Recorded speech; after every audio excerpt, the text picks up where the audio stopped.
Hello friends, welcome back to my channel. ఈరోజు Ugadi special suji రవ్వతో భక్షాలు ఎలా చేసుకోవాలో చూపిస్తాను. ఇది నాటు రవ్వ అని కూడా అంటారండి. ఒక గ్లాస్ నాటు రవ్వకి 3 గ్లాసెస్ ఆఫ్ వాటర్ తీసుకోవాలి అండ్ 2 గ్లాసెస్ షుగర్ తీసుకోవాలి.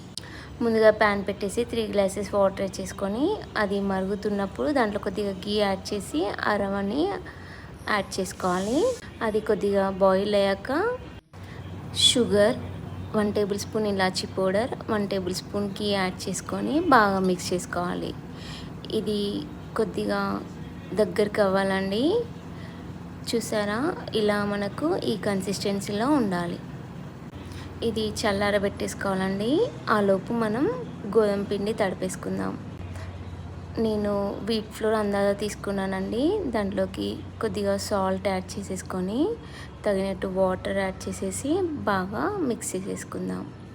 ఇది చపాతీ పిండిలాగా గట్టిగా ఉండకూడదండి, కొద్దిగా మెత్తగా తడిపేసుకోవాలి. మనం దాని మీద ప్లేట్ పెట్టేసి పక్కకు పెట్టేసుకుందాం ఒక 5 మినిట్స్.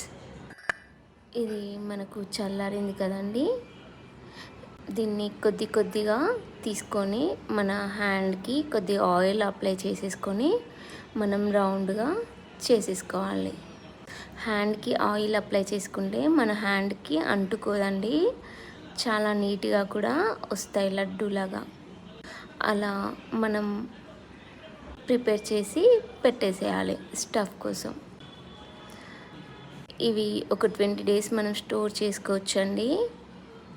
మీరు ఎక్కువ స్వీట్ కావాలనుకుంటే ఇంకా షుగర్ యాడ్ చేసుకోవచ్చండి.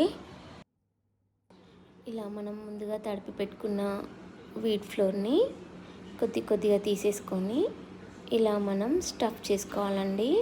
ముందుగా ప్రిపేర్ చేసిన రవ్వ లడ్డూని ఇలా మనం స్టఫ్ చేసుకొని పక్కకు పెట్టేసుకోవాలి. నేనైతే ప్రెస్సింగ్ దాంట్లో చేశాను. ఇది నార్మల్గా కవర్ పైన కూడా మనం హ్యాండ్తో ప్రెస్ చేసుకుంటూ వేసుకోవచ్చండి, అది మన ఇష్టం.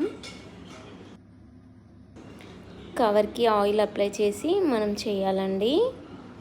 చూసారా ఎంత నీట్గా రౌండ్గా వచ్చిందో. మనం కళాయిలోకి ఆయిల్ వేసేసుకోవాలి. మనం పూరీలాగా మనం దాన్ని గోలించుకోవాలండి. అది పూరి ఎలా పొంగుతుందో ఇది కూడా అలానే మనకు పొంగుతుందండి. ఇవి తింటుంటే క్రిస్పీగా మెత్తగా ఉంటుందండి, చాలా టేస్టీగా ఉంటుంది. సూజీ రవ్వ భక్షాలు రెడీ అండి. మీరు ట్రై చేసి కామెంట్ బాక్స్లో మెన్షన్ చేయండి. Please subscribe my channel.